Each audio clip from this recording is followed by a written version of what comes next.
Итак, давайте разберемся, как работает трансмиссия на Ниве и выкинем для себя, почему механические потери на системе Full-Time больше, чем на системе Part-Time. Как реализована передача крутящего момента на Ниве. От двигателя крутящего момента через коробку передач, через промвал на раздаточную коробку, от раздаточной коробки через карданный вал на задний мост. Мы это рассматривать не будем. И идет такой же кардан на передний мост. После переднего кардана крутящий момент передается на передний редуктор,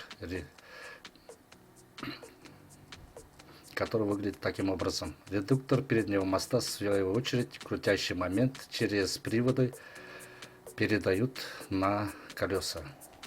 Соответственно, вот они, колеса вращаются за счет этих приводов. Так, дальше. На каждом этапе крутящего момента происходят большие механические потери. Во-первых, крестовины, кардане, который стоит, вот они, которые большие потери от этого зависят. А в последних разработках Нивы заменили на такие шлюзовые передачи.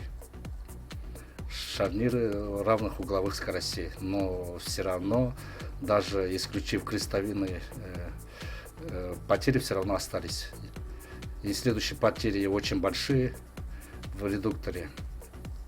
Помимо того, что там есть куча шестеренок, куча подшипников, как и все знают в редукторе, есть и еще трансмиссионное масло. Опять же, грубо говоря, тормозит все процессы, особенно зимой, когда замерзают и превращаются в холодец.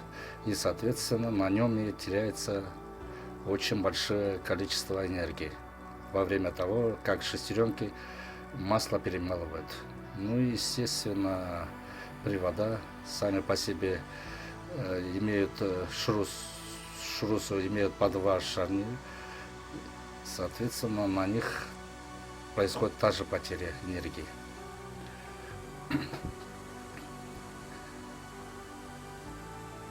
Когда вы ставите устройство которое отключает крутящий момент на передачный кардан, и после отключения вы во время движения автомобиля посмотрите вниз, то заметите такую вещь.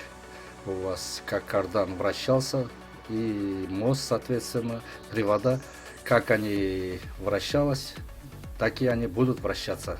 Ничего не изменяется. Спрашивается тогда, куда денутся потери? Так, куда денутся потери энергии?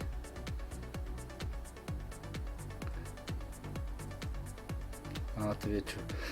Так, вот эти вращения никуда не пропадают. Никакого снижения расхода не будет, так как они вращались и вращаются. А как же тогда возникает вопрос, как экономить топливо? Давайте рассмотрим систему УАЗика.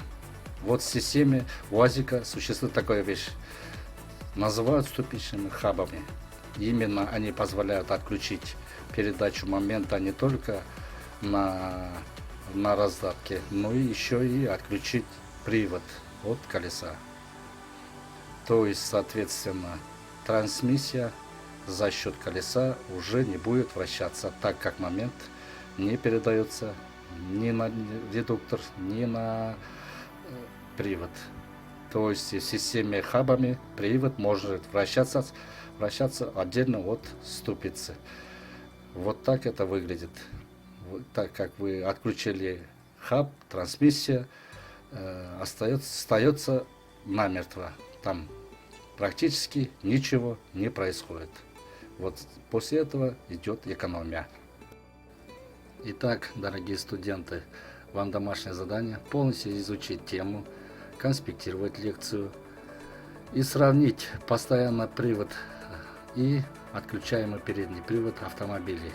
И для себя сделать конспект где выгодно, как выгодно, отключаем мы передний привод или не отключаем мы передний привод.